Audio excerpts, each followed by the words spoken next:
तस्य भगवतो अरहतो सम्मा संबुद्धस्य। साधु साधु। शुरू करने से पहले विश्व वंदनीय महाकारुणिक भगवान तथागत सम्यक संबुद्ध को पंचांग प्रणाम करता हूँ। बाबा साहब के प्रति कृतज्ञता व्यक्त करता हूँ और इस चैनल व्हील ऑफ धम्म को देख रहे हैं आप सभी श्रद्धावान उपासक उपासिकाओं के प्रति मंगल मैत्री व्यक्त करता हूँ। सबका मंगल, सबका पिछले कुछ समय से हम धम्म पद की गाथा और कथाओं के ऊपर धम्म देशना सुन रहे हैं। अब तक हमने शुरुआत के 4 वर्ग के ऊपर धम्म देशना सुनी है। यमक वर्ग, अपमाद वर्ग, चित्त वर्ग, पुफ वर्ग और अभी रिसेंटली हम बाल वर्ग के ऊपर धम्म देशना सुन रहे हैं। 1 से लेकर 7 गाथाओं के ऊपर धम्म देशना सुनी है। आज जो हम बात करने वाले हैं वो है गाथा नंबर 8 और 9 की। ओवरऑल देखा जाए तो ये गाथाएं 67 और 68 नंबर की है। न तम कम्मम कतम साधु यम कत्वा अनुतप्पति। न तम कम्मम कतम साधु यम कत्वा अनुतप्पति यस्य असुमुखो रोदम विपाकम पटि सेवति। विपाकम पटि सेवति। हमें ऐसा कर्म नहीं करना चाहिए जिसको लेकर हमें बाद में पछताना पड़े और रोते रोते जो बुरा कर्म है उसका फल भुगतना पड़े। साधु साधु साधु। आज की ये धम्म देशना 2 कथाओं के ऊपर आधारित है। दोनों कथाएं एक दूसरे के विपरीत है। एक खेडूत की कथा है, दूसरी बिंबिसार का एक माली था सुमन करके, उसके ऊपर आधारित कथा है। दोनों कथाओं में आज की ये जो गाथा है 8 और 9 नंबर की, उसी के ऊपर उनका भगवान का उपदेश है। चलिए हम धम्म देशना में आगे बढ़ते हैं। एक दिन प्रातःकाल शास्ता ने अपनी अंतर्दृष्टि से देखा कि जेतवन का एक किसान श्रोतापन प्राप्त करने की स्थिति में है।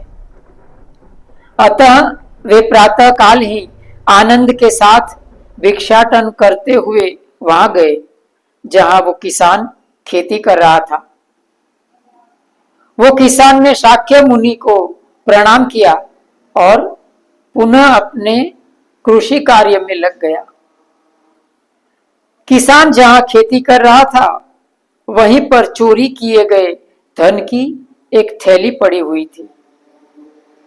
रात में चोर उसे किसी के घर में उठा लाए थे तथा बंटवारा करते समय उसे गलती से छोड़ गए थे। कृषक ने उसे देखा तो वह उलझन में पड़ गया कि वो उसका क्या करे। वो निर्णय नहीं ले पाया था, अतः उस थैली को मिट्टी में ढक दिया। बुद्ध ने आनंद को उस धन की थैली की ओर इशारा करते हुए बताया, आनंद, उस जहरीले सांप को देखो। आनंद ने भी उस थैली की ओर देखते हुए कहा, जी जी बनते, मैं उस जहरीले सांप को देख रहा हूं। बुद्ध और आनंद भिक्षाटन हेतु आगे चले गए। उधर धन का मालिक चोरों के पद चिन्हों का पीछा करते करते उस खेत तक पहुंचा और धन की थैली पाकर राजा के सिपाहियों ने किसान को पकड़ लिया और पकड़कर राजा के पास ले गए। किसान अपनी रक्षा में कुछ भी नहीं कह सका और राजा ने उसे मृत्यु दंड दे दिया। राजा के सिपाही उसकी कमर में रस्सी बांधकर दोनों हाथों को पीछे की ओर बांधकर वध स्थल की ओर ले जा रहे थे। वो किसान पूरे रास्ते में बड़बड़ाता रहा, क्या आनंद उस जहरीले सांप को देखो। हाँ बनते, मैं उस जहरीले सांप को देख रहा हूं। सिपाहियों ने जब यह बात लगातार सुनी तो उन्हें उत्सुकतावश पूछ लिया कि वो क्या बड़बड़ा रहा था। किसान ने उन्हें कुछ नहीं बताया और कहा कि वो इसका स्पष्टीकरण सिर्फ राजा के सामने ही दे सकता है। अतः सिपाहीगण उसे राजा के पास ले गए। राजा के पूछने पर किसान ने पूरी बात बता दी। तब राजा उस किसान के साथ संध्या की बेला में बौद्ध विहार गया और शास्ता को घटना की पूरी जानकारी दी। शास्ता ने राजा को बताया कि किसान सच बोल रहा था कि उसने चोरी नहीं की। ऐसा कह उन्होंने सुबह की घटना सुनाई कि कैसे उन्होंने उस धन को जहरीला सांप कहा था। इस प्रकार बुद्ध और आनंद को साक्षी बनाकर वो किसान मृत्यु दंड से बच गया। तम च कम्मम कथम साधु यम कत्वा नानुतप्पति।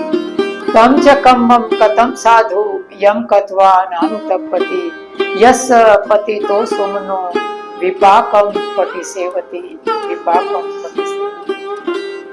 हमें ऐसा कर्म करना चाहिए कि जिसको करने के बाद हमें पछताना ना पड़े और जिसका कर्म फल हम खुशी खुशी हंसते हंसते प्रसन्न चित्त से भोग सकें। राजा बिंबिसार के यहाँ सुमन नाम का एक माली था। वो प्रतिदिन राजा को सुंदर सुंदर फूल अर्पित किया करता था। एक दिन शास्ता अपने भिक्षु संघ के साथ उधर से गुजरे। सुमन ने उनकी दिव्य आभा देखी और वो श्रद्धा से सरोबोर हो गया। उसके अंदर प्रीति जाग पड़ी और वो उन फूलों को जो कि राजा के लिए ले जा रहा था शास्ता को समर्पित करने के लिए तड़प उठा। लेकिन उसी समय उसके मन में दुविधा भी जाग पड़ी कि अगर उसने ये फूल भगवान बुद्ध को समर्पित कर दिए और वे फूल राजा को नहीं मिले तो वो क्या करेगा। संभवतः राजा उसे इस जन्म के लिए मृत्यु दंड देगा, लेकिन अगर वे फूल उसने भगवान बुद्ध को चढ़ा दिए तो उसके जन्म जन्मांतर सुधर जाएगी। सुमन माली अपनी दुविधा से बाहर आया और उसने निर्णय लिया और सही निर्णय लिया। शास्ता के ऊपर उन फूलों की बरसात कर दी। वे फूल आकाश में जाकर वहीं ठहर गए। फूलों के समूह ने मिलकर एक चांदनी बना दी। जब बुद्ध चलते तो वह चांदनी भी उनके साथ साथ चलने लगी। जब वे रुकते तो वो भी रुक जाती थी। बाएं मुड़ते तो चांदनी भी बाएं मुड़ जाती थी, दाएं मुड़ते तो दाएं मुड़ जाती थी। तथागत बुद्ध के अद्भुत स्वरूप एवं आभा को देखने के लिए चारों तरफ से अपार भीड़ दौड़ पड़ी। राजा बिंबिसार पहले से ही श्रोतापन्न था। जब उन्होंने यह बात सुनी तो वे भी अपने आप को रोक नहीं पाए। शास्ता के दर्शन हेतु आए, उनकी पूजा अर्चना की और भोजन दान दिया। सुमन माली को उचित पुरस्कार देकर सम्मानित किया। संध्या बेला में जब धर्म सभा बैठी तब आनंद ने शास्ता से प्रश्न किया कि आज का सुंदर कर्म करके सुमन माली ने किस प्रकार का पुण्य कर्म अर्जित किया है। तब तथागत ने बताया कि सुमन को अपने प्राण का भय हो सकता था और इस कारण वह फूल न चढ़ाने का निर्णय भी ले सकता था, लेकिन बिना भयभीत हुए उसने अपनी जान की परवाह ना किए सुमन ने बुद्ध को श्रद्धा सुमन अर्पित किया। इसीलिए आने वाले जन्मों में कभी भी उसकी 4 अपाय गति में उसका जन्म नहीं होगा और समय आने पर वो प्रत्यक्ष बुद्ध बनेगा। ऐसा कह के भगवान ने यह गाथा कही थी। तम च कम्मम कतम साधु यम कत्वा नानुतप्पति यस पति तो सुमनो विपाकम पटिसेवती विपाकम पटिसेवती।